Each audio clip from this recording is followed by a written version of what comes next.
Jeudi 15 avril 2021. Sur le vif, un balado du Crémis, épisode 23. Échange en contexte de crise sociale et sanitaire avec Caroline Laframboise, travailleuse sociale à la clinique externe de psychiatrie et à l'urgence psychiatrique de l'hôpital Notre-Dame du CIUS du Centre-Sud de l'île de Montréal, et Florence Giroux, travailleuse sociale à la clinique externe de psychiatrie de l'hôpital Notre-Dame du CIUS du Centre-Sud de l'île de Montréal. Au printemps et à l'été 2020, Madame Laframboise et Madame Giroux ont été délestées pour travailler à l'implantation d'un nouveau module d'évaluation rapide et d'arrimage dans le milieu, le MERAM. Avant de nous entretenir avec vous, aujourd'hui, Caroline, Florence, on a eu des échanges avec différentes personnes de la direction santé mentale du CIUS Centre-Sud, avec des intervenants communautaires aussi qui travaillent dans différents milieux. Plusieurs estiment qu'on fait présentement face à une autre crise, celle de la santé mentale. Pour toi, comment ça se manifeste, cette crise de la santé mentale chez ta clientèle en clinique externe? Bien, c'est sûr que déjà, en temps normal, on dessert des usagers qui vivent beaucoup d'isolement social, qui sont à la base parfois désaffiliés. La crise a, selon nous, exacerbé ces problématiques-là, de par le fait que nos usagers fréquentaient, pour la plupart des organismes communautaires en santé mentale, des centres de jour, des centres de soir, puis ça formait leur réseau social des fois en entier. Le fait que ces organismes-là ont fermé pendant la pandémie, malheureusement, on a pu remarquer que ça a causé de la détresse et encore plus d'isolement chez ces personnes-là. Mais à travers tout ça, moi, j'ai observé aussi beaucoup de résilience. Une autre chose aussi qu'on a pu observer, c'est qu'on nous demandait beaucoup de faire des suivis par téléphone et puis par visioconférence. Malheureusement, c'est sûr que ça a été difficile à appliquer chez une clientèle qui, n'est pas très technologique pour la plupart, donc qui ont parfois pas de téléphone, pas d'ordinateur. Donc, le contact a dû se faire autrement. Parce que sinon, c'est sûr qu'on perdait des gens au suivi ou qu'il y avait des angles morts par rapport aux liens qu'on pouvait avoir avec ces personnes-là. Et Caroline, tu travailles de ton côté aussi à l'urgence psychiatrique. Est-ce que tu as remarqué que cette crise a amené de nouvelles clientèles à consulter à l'urgence pour des questions de santé mentale? Oui, pour moi, il y a une augmentation au niveau d'une clientèle qui se présente pour idéation suicidaire et des problèmes d'anxiété importants pour qui, dans le passé, avant la pandémie, leur facteur de protection aurait tout à fait été en mesure de gérer une situation difficile. Mais depuis la pandémie, beaucoup de gens plus éduqués qui vivent des situations difficiles n'ont plus accès à leurs repères habituels. Alors, ce sont des gens qui maintenant se présentent à l'urgence, qui dans le passé ne seraient pas présentés à l'urgence. Alors, on parle de la perte de facteurs de protection tels qu'avoir accès à sa famille, à ses amis, avoir un divertissement, aller au travail. Un couple où les deux personnes sont à la maison qui font du télétravail, ça apporte son lot de stress.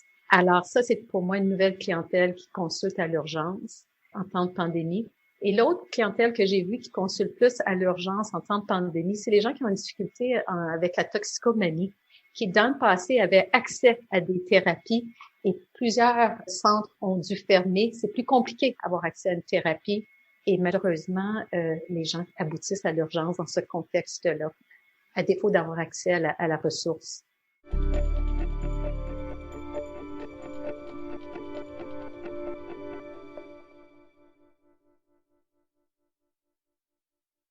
Florence, je me tourne vers toi. Quels ont été les impacts des mesures d'urgence sanitaire chez les usagers hébergés et hospitalisés?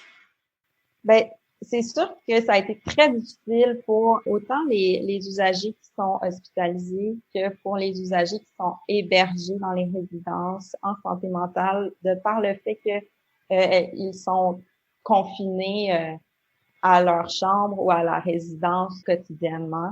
Les seules sorties qui sont autorisées, c'est pour les sorties dites essentielles, donc les rendez-vous principalement.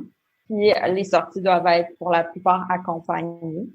Donc c'est sûr que pour les patients hospitalisés, c'est difficile parce que les patients d'habitude ont des droits de sortie pour la plupart pendant la journée où ils peuvent même aller dans des organismes communautaires ou simplement aller prendre une marche. Tout ça a été arrêté. Les droits de visite aussi ont été arrêtés, autant dans les résidences qu'à l'hôpital.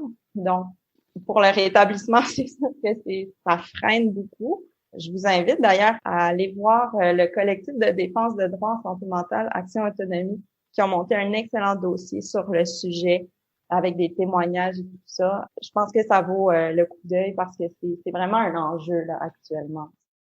Le programme Santé mentale adulte travaillait depuis un certain temps déjà à la mise en place d'une stratégie pour faire une évaluation rapide directement à l'urgence. Donc, l'idée, c'était d'offrir à des gens qui se présentent à l'urgence pour des problèmes de santé mentale des services adaptés dans la communauté. Donc, le MERAM s'est concrétisé en pleine crise sanitaire. Florence, le MERAM venait répondre à quels besoins ou combler quelles lacunes dans l'offre de services qui était déjà en place? Il faut savoir qu'à la base, quand la pandémie a commencé, l'urgence a été divisée en 3 corridors de services, couleur verte, jaune, rouge, selon le risque que la personne avait contracté la COVID. Donc, pour être sûr que des patients qui sont pas à risque côtoient pas des patients qui sont à risque ou qui ont définitivement la COVID-19. Donc, une fois que les personnes mettaient le pied dans un corridor, il n'y avait pas possibilité de revenir en arrière ou de changer de corridor. Donc, notre rôle dans le MERAM, c'était vraiment de rencontrer les gens en amont, avant qu'ils mettent même physiquement le pied dans l'hôpital, pour évaluer leurs besoins, puis évaluer s'il y avait vraiment une nécessité que ces personnes-là aient un épisode de soins aigus à l'urgence. Ou si, au contraire, on pouvait les orienter vers d'autres services dans la communauté, par exemple les centres de crise, les refuges, ou simplement un suivi au CLSC en santé mentale pour pouvoir les accompagner, mais dans la communauté.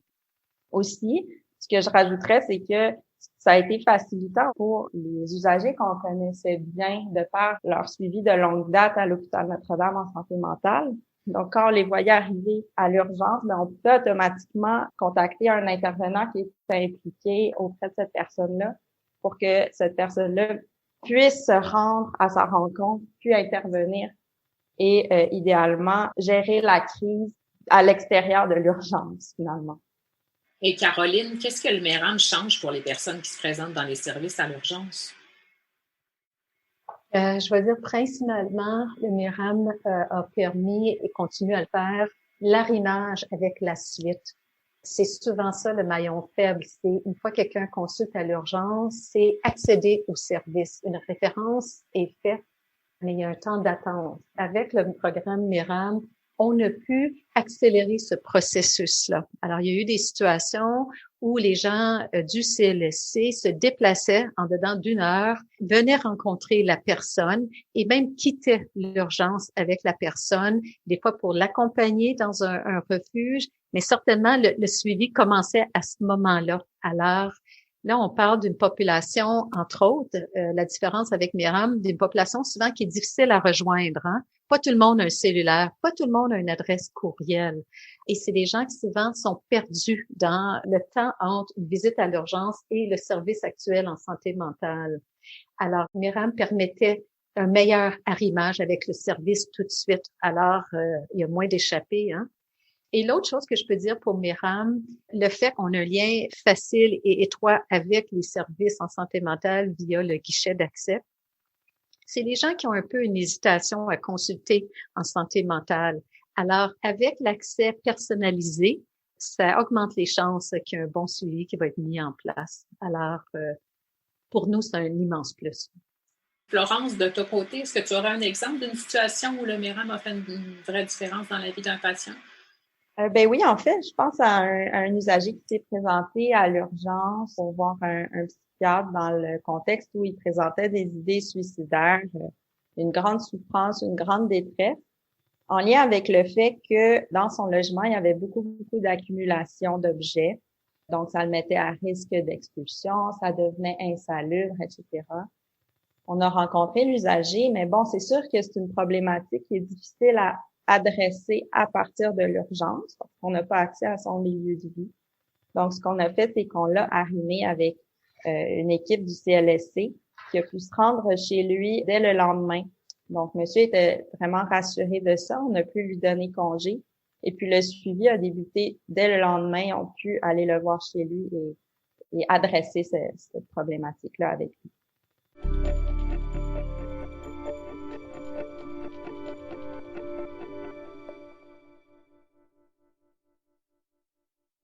Le MERAM, en fait, est en voie d'être pérennisé. Hein. Il va survivre maintenant à la crise sanitaire. Donc, vous avez toutes les deux été impliquées au MERAM pendant sa période d'implantation, avec tous ces balbutiements, les périodes d'essais-erreurs qu'il y a eu.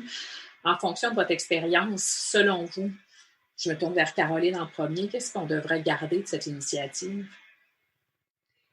Certainement toute la flexibilité et l'accès beaucoup plus facile aux services en santé mentale. Je pense que la présence d'une personne avec les fonctions de MERAM permet ça. Et qu'est-ce qu'il faut comprendre, c'est que les gens de MERAM, physiquement, ils sont dans l'urgence, sont au pré-triage. C'est quand les gens arrivent à la porte. Et il y a aussi une capacité de bienveillance par rapport aux gens qui arrivent à l'urgence pour une situation plus une problématique de santé mentale. Il y a de l'éducation à faire aussi dans le système par rapport à la vulnérabilité et les difficultés que ces gens-là ont à accéder aux services. Souvent, beaucoup de gens se présentent, peuvent avoir, par exemple, des troubles de comportement à l'urgence. Ça peut être facilement mal jugé, cette situation-là.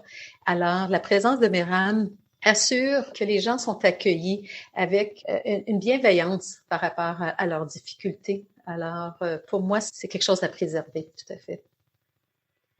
Florence, à ton avis, ce serait quoi les défis qui ont émergé et qui devraient être pris en compte si on souhaite pérenniser le MERAM?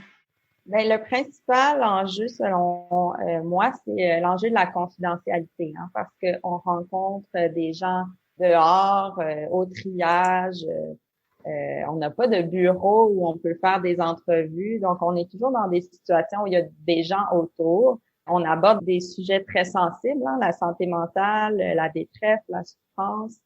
Et puis, parfois, ça peut être difficile pour les personnes de se confier à ces sujets-là. C'est sûr que nous, on a un souci de confidentialité dans ces situations-là qui est difficile à avoir dans un contexte où on est partout dans l'urgence en même temps. Et ce serait quoi vos souhaits pour la suite dans le développement du MERAM?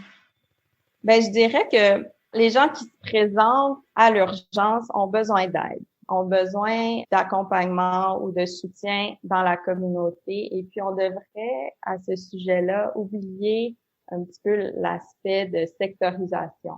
C'est-à-dire que nous, évidemment, on fait affaire avec le guichet d'accès du CIUS Centre-Sud, évidemment, santé mentale. Mais je pense qu'on aurait intérêt à développer des partenariats avec les autres guichets d'accès en santé mentale, des autres CIUS. Ça nous permet quand même de faire une évaluation sommaire des besoins puis recommander un type de suivi. Je pense que c'est gagnant pour tout le monde qu'on puisse faire parvenir ça au CIUS du secteur de la personne pour pouvoir amorcer déjà les choses avec cette personne-là pour qu'elle ait rapidement des services. Parce que il faut se le dire, les personnes qui se présentent à l'urgence, ils vont pas nécessairement à l'hôpital de leur secteur. Mais le fait est qu'ils ont besoin d'aide quand même.